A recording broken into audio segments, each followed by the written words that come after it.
What's going on, guys? It's Chris, Coastal Memories. Hope you guys are doing well, and thank you for watching, all 14 or 15 of you so far. We're getting there. Getting some love on Instagram, but either way, you're not going to see my face in this video. Not on purpose, just stand is where it is. My buddy Ryan's going to come meet up with me, and we're going to head on down to one of our beaches over here. You know, nothing in particular. We're on Long Island South Shore, and the ocean front should produce what we're trying to go after. We're trying to go after some stingrays. I've seen some stingrays caught. I've heard of guys talking about it. However, there are other things. Other things much larger in the water. Sea monsters. True sea monsters, ladies and gentlemen. And by sea monsters, I mean sand tigers. That's right, people, sharks. Big old sand tigers. We're not actually targeting them because in our local area, we're not supposed to. It's illegal. So we're stingray fishing, but we have to be prepared just in case one of those fish shows up. I'm not the richest man in the world, so buying tackle is not, you know, my favorite thing to do. I like getting new stuff, but having to replace it sucks. So let's just be prepared. We're not going to lose a ray to a big hook. So what we're using tonight is this 18-0 circle hook, and we have it crimped on. Don't forget the chafe gear. We have it crimped on to 400-pound monofilament that we call the bite line. And then from that 400, we have it connected by a 230-pound Spro barrel swivel. And the next thing up is what we call the shock cord. This is 250-pound monofilament. Maybe a little heavy, but the skin on these sharks are absolutely insane. They'll cut anything. And on that shock cord, we have a bead. Any type of bead will do. And we have another swivel, which we will put our duo lock on and attach our swivel to. I'm sorry, guys, I just am marble mouth tonight. But the idea of this is, I'll show you real quick. It acts almost like a fish finder rig, but it's self-contained. The bead and the swivel slide up and down the shock cord, and only the shock cord. I'll show you up here. So the idea of it is, the rig's in the water and it can move freely like that. And it makes it easier to cast, at least in my opinion it seems easier, because you don't have the risk of it sliding up your main line. It's in a section of, what, 2 feet of line, and that's the only place it can go. Onward. Next thing we're doing tonight is chunk and bunker. That's our bait. So if you see here, cars in the background. So if you see here, we have a bunker that does not look so hot. That's okay. This guy is just going to get chunked up and thrown into the water, most likely. Here we go. Camera's in my hand now. So, back to our bunker. Like I said, he's not looking too hot. He's probably just going to get chunked up and thrown in the surf. But let's pretend he's our hook bait. What we would do is, we're going to cut him diagonally right here. So we'll have 2 chunks. We'll have the head chunk and the tail chunk. Let's call them that. And in my opinion, the tail chunk here and the nose chunk here are the 2 strongest chunks in the bunker that you can cast from. So like I said, the strongest chunks in the bunker are the nose chunk and the tail chunk. I got my hook. What we're going to do is we're going to go to the tail of the bunker, put her in right there, and it's going to roll around and ideally sit something like this. You're going to cast that all night? No problem. Well, you know, as long as you'd use that piece of bait. And then over here, same deal. Right through the nose, come out like that. Boom. That piece is not coming out in the cast. Fish picks it up, let him run, lock down your reel, circle hook does the rest. Magic.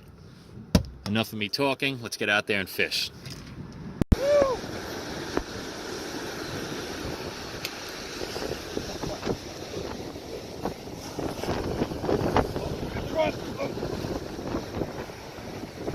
This is awesome. I told you, man. I told you this point in time. My way down to the water.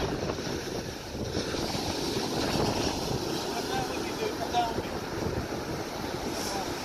Holy shit. I love it.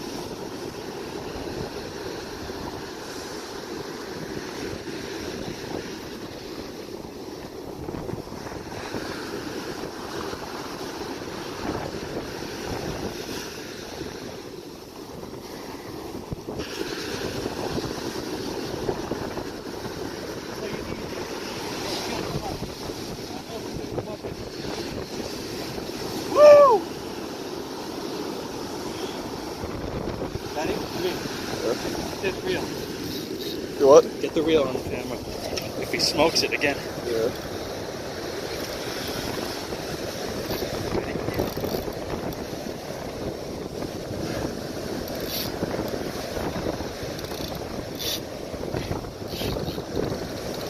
Woo! Alright.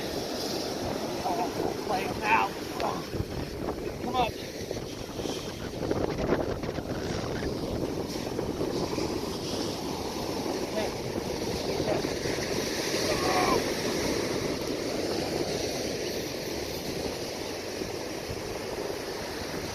You really think the bite is big?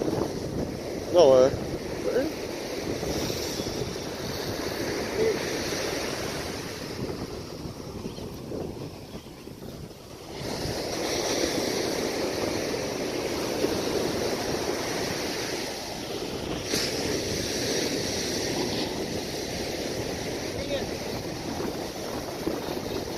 Go.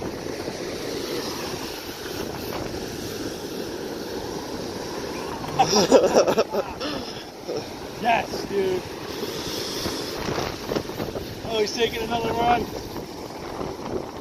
Oh my god, guys, this fish is great. Dude, me and my buddy was sitting out here all night. 25 knot winds. To the last pallet on the fire. We're about to go home. Ah, and then we got a bite. He's coming down the beach.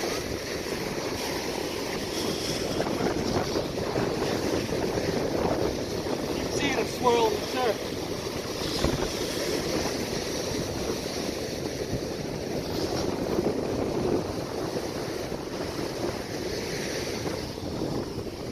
Shit, the snips are rough. Alright, we're going. Yeah.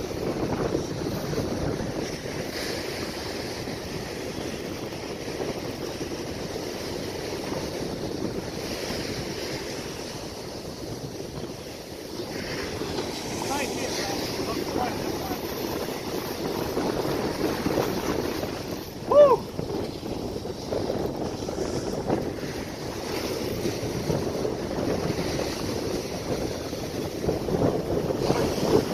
Ready? Yeah. This runs to the back of my truck. There's a backpack. Go get it. Okay? Shark on. My buddy went to go get the snips. Ah, I got the camera right now. Woo! Nothing like fucking Long Island sharking. Well, not even sharking. With stingray fishing, we got a good bite. This guy's running me down the fucking beach. Okay. I gotta edit that out.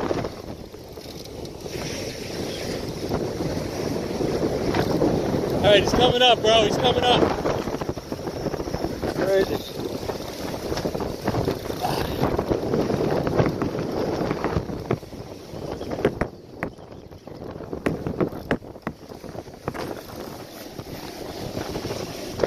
Woo!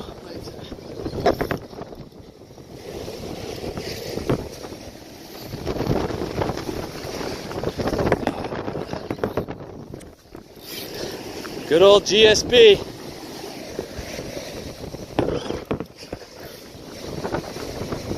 All right. Dude, yes!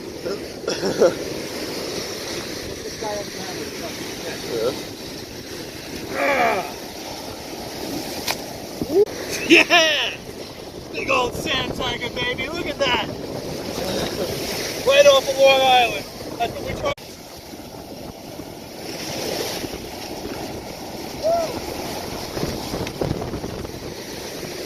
There we go, baby. We got our fish. Perfect. Thanks, Nell. Alright, that was good. It's a couple leader, but it's more important to get a good release in this fish. Let's see if he's gone. Alright, baby, good release. Yo, Ryan Donaldson, cameraman. Thank you, buddy. Killer trip, man. Just got back by the house. Unbelievable night. Can't thank my buddy Ryan more for getting on that camera. If I had better lighting, whatever, who cares? Just psyched to have had that fish. We didn't get our stingray, but that's alright. We'll be back and we're going to get him. But wow, what an experience. I know there wasn't much of the fish on film after we caught it, but that's because we wanted to get him back in the water as quickly and as safely as we could. There was a couple on the beach that was nice enough to take the rod as I went down to clip the hook, or at least attempt to clip the hook to get the fish back in the water.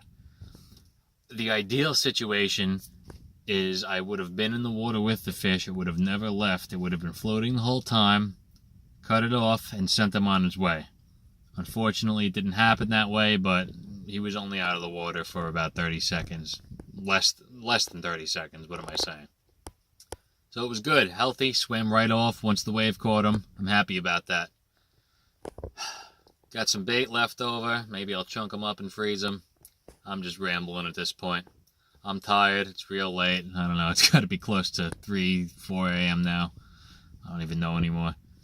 But, gonna go to bed. Happy about what went on. I'm reiterating myself. Have a good night, ladies and gentlemen, and we'll catch you on the next one. See you later.